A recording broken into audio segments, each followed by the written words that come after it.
Hello friends, welcome to delight IAS. मैं Srishti NCERT summary programme में आप सभी का स्वागत करती हूँ। एनसीईआरटी कक्षा 7 भूगोल में हमने लास्ट क्लास में अपना चैप्टर फर्स्ट पर्यावरण कंप्लीट किया। आज हम पढ़ेंगे चैप्टर 2 हमारी पृथ्वी के अंदर। ठीक है, इसमें हम बात कर लेते हैं।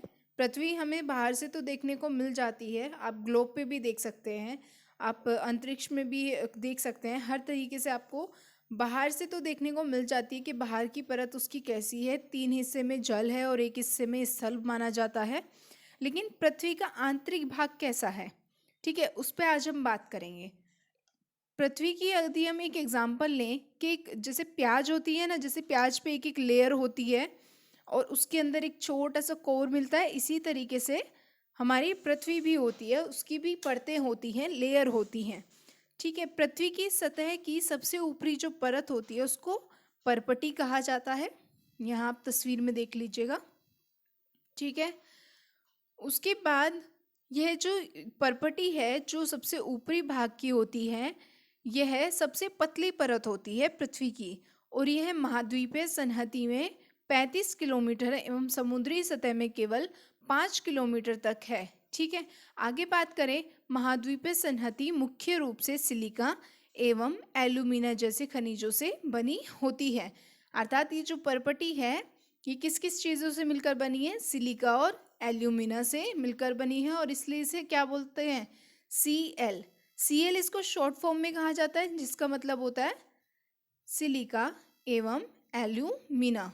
यहाँ पे आप ध्यान दीजिएगा, Cl ये शॉर्ट फॉर्म है, आपको इनको याद रखने की, सिलिका एवं एल्यूमिना। आगे बात करें, महासागर पर परपटी मुख्यतः सिलिका एवं मैग्नीशियम की बनी होती है, इसलिए इसे सी में कहा जाता है। महासागर की परपटी अर्थात जो गहराई वाली परपटी होती है, यहाँ तो महासागर हो गया आपका, उसके नीचे वाली जो धरती हो गई, जो दूसरी लेयर मानी जाती है वो किस चीज़ से बनी होती है? सिलिका एवं मैग्नीशियम। तो इसे क्या बोलते हैं शॉर्ट फॉर्म में? सिलिका को और मैग्नीशियम को सी में।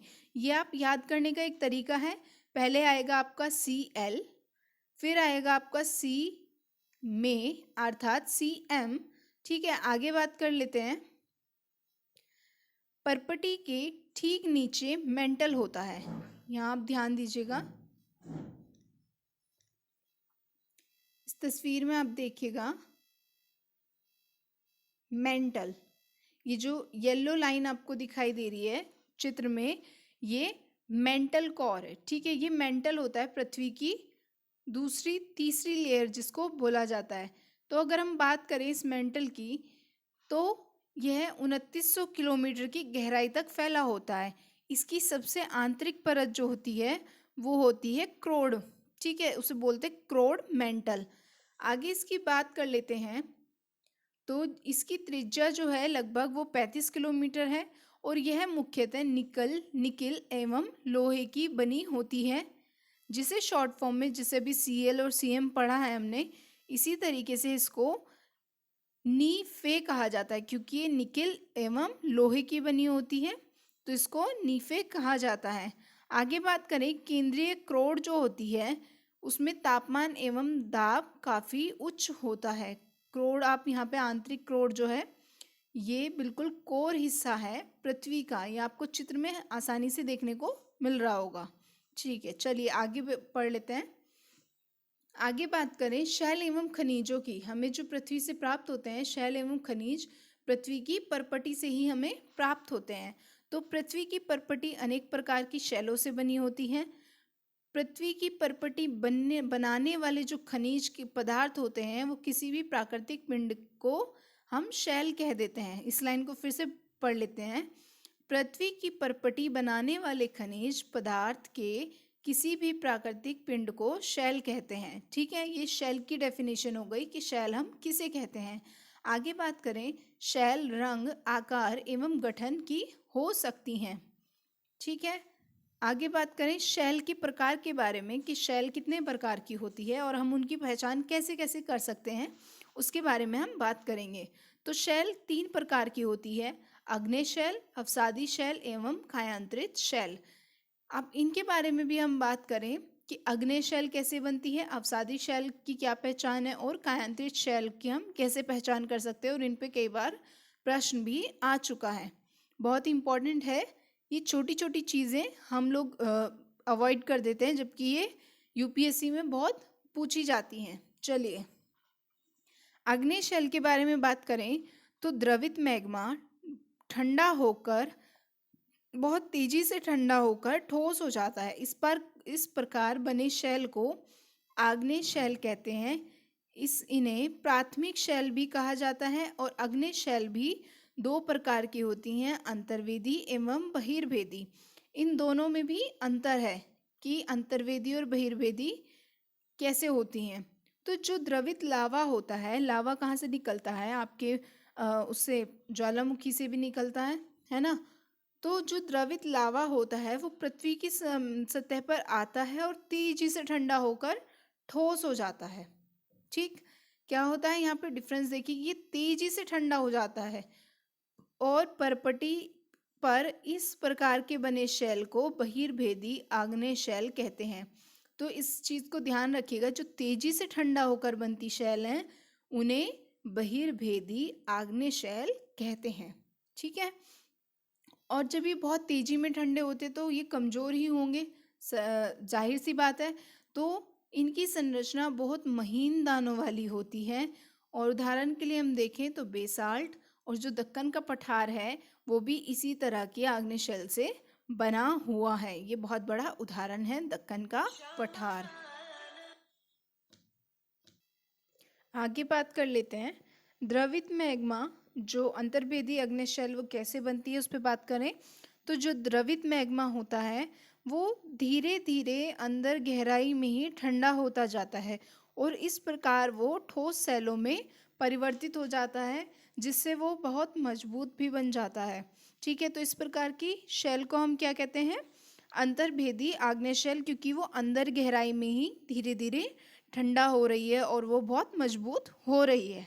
चलिए, धीरे धीरे ठंडा होने के कारण यह बड़े दानों का रूप ले लेते हैं और ग्रेनाइट ऐसी ही शैल का उदाहरण है। तो ठीक है, अगर आपको ऑप्शंस में आ जाता है ग्रेनाइट किस प्रकार की शैल है, आग्नेय शैल अगर आपके पास ऑप्शन है तो आप आग्नेय शैल पे ही लगाएंगे। लेकिन यदि उसमें भी आपको अंतर्भेदी आग्नेय शैल और बहिर्भेदी आए तो ये याद रखिएगा कि ये अंतर्भेदी आग्नेय शैल होगी, क्योंकि ये अंदर धीरे धीरे गहराई में ठंडी होती जाती है। चलिए, शैल एक दूसरे से टकराकर छोटे छोटे टुकड़ों में जो टूट जाती है, तो उस प्रक्रिया से बने जो छोटे छोटे कण होते हैं उन्हें अवसाद कहते हैं। और यही अवसाद दाब पड़ के, ठीक है, हवा जल आदि के द्वारा एक स्थान से दूसरे स्थान पर पहुंचकर जमा हो जाते हैं और एक अदृढ़ अवसाद दबकर एवं कठोर होकर शैल की परत बना लेते हैं। ठीक है, तो इन शैलों को क्या बोल दिया जाता है, अवसादी शैल कह दिया जाता है। ठीक है, आगे बात करें आग्नेय एवं अवसादी शैल। ये अग्नि नहीं है, आग्नेय है। ठीक है, आग्नेय एवं अवसादी शैल उच्च ताप एवं दाब के कारण कायांतरित शैलों में परिवर्तित हो जाती है। ऐसा नहीं है कि कायांतरित शैल कहीं अलग से बन के आएगी। ठीक है, आग्नेय शैल से ही निकल के अवसादी शैल बनती है और अवसादी और आग्नेय शैल दोनों मिलके कायांतरित शैल बनती है। ठीक है, फिर से एक बार ध्यान दीजिएगा, आग्नेय शैल से क्या बनती है, अवसादी शैल। ठीक है, अवसादी शैल और ये आग्नेय शैल, और इन दोनों से मिलकर क्या बनती है, कायांतरित शैल। ठीक है, ये बात आप ध्यान दीजिएगा। चलिए आगे बात कर लेते हैं।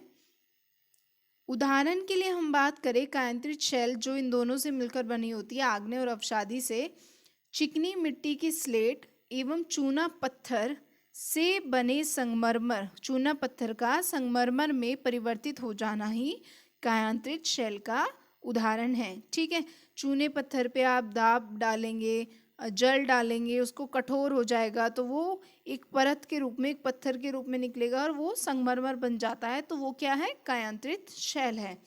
तो ये भी आप ध्यान दीजिएगा, संगमरमर किसका उदाहरण है, कायांतरित शैल का। ठीक है, एक शेल से दूसरे शेल में परिवर्तन होने की प्रक्रिया को शेल चक्र कहा जाता है। ये आप इसे देख सकते हैं। ये मैग्मा निकला, यहाँ आप देख रहे होंगे, मैग्मा निकला, आग्नेय शेल में परिवर्तित हुआ, आग्नेय शेल टूटकर छोटे छोटे टुकड़ों में बनी और उन छोटे छोटे टुकड़ों को इकट्ठा होकर क्या एक अवसादी शेल बनी और कायांतरित शेल बनी। आग्नेय और अवसादी से मिलकर कायांतरित शेल बनी। तो इस चक्र को क्या बोल दिया जाता है? शेल चक्र बोल दिया जाता है। इसको शेल चक्र कहते हैं। आगे बात करें, शेल विभिन्न खनिजों से बनी होती हैं। खनिज प्राकृतिक रूप में पाए जाने वाले पदार्थ हैं जिनका निश्चित भौतिक गुणधर्म एवं निश्चित रासायनिक मिश्रण होता है। कुछ का उपयोग ईंधन की तरह होता है जैसे कोयला, प्राकृतिक गैस एवं पेट्रोलियम, और कुछ का उपयोग जो होता है वो उद्योगों, औषधि एवं उर्वरक में भी होता है जैसे लोहा, एल्यूमिनियम, सोना, यूरेनियम आदि। ठीक है, तो ये थी हमारे खनिज एवं शेल। ठीक है, ये आप ध्यान दीजिएगा। यहाँ पे ये जो आपको संगमरमर का ताजमहल मिलता है ये संगमरमर से बना है और संगमरमर किसका उदाहरण है? कायांतरित शेल का। ठीक है, चलिए आज की क्लास में इतना ही। Thank you. और आप हमारा टेलीग्राम भी ज्वाइन कर सकते हैं, डिलाइट आईएएस, जहाँ पे आपको डेली क्विज और इस वीडियो की पीडीएफ भी आपको मिल जाएगी। ठीक है, थैंक यू।